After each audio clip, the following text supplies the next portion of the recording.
All right, we're back on the steam maintenances, guys. And working on steam boiler basements is a lot like being in that Fallout game. I only ever played it once, but that's what it reminds me of. Like, this fridge will be full of that new cola shit. Anyway, I couldn't find my light, but I found this lamp hanging from a wire. Seemed like it had some bad juju, so I decided to take it off and use it. Now, as you can see, it looks like there's been some kind of spill going on around this sight glass. I don't know what that's all about, but we're going to clean it. We're going to start off by draining the boiler. I got 2 boilers here. I'm draining both of them.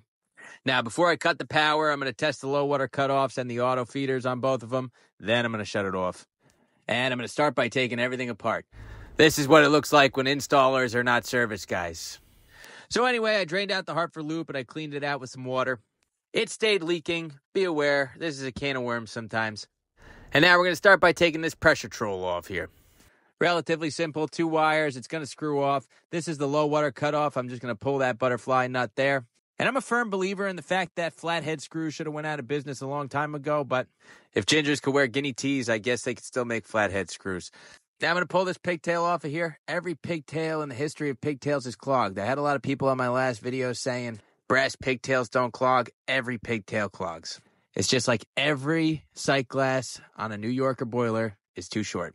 These are facts of life. So as you can see, I got everything off. While I got this thing empty, I'm just going to change this drain. Really no sense in trying to screw around with it. I'm not even going to charge anything extra for it. So how about that? So now I got everything out. I'm going to clean everything off in the sink.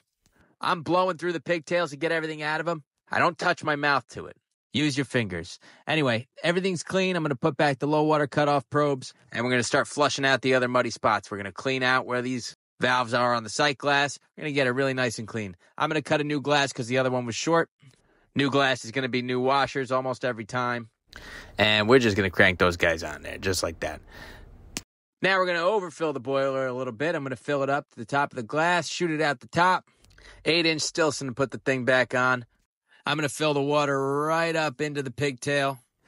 Now I'm going to make a mark on the glass. I'm going to drop it to right there. That's where I like my water level to be. Now I'm going to put the pressure troll on. I'm going to set the pressure troll. I'm going to put it at a 1/2 pound, 1.5 pound differential.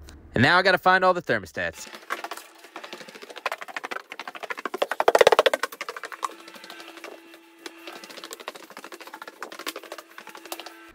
Anyway, we're pumping, waiting for this thing to get really hot. And it looks like we're going to have to throw a vent on there, but I won't bore you anymore.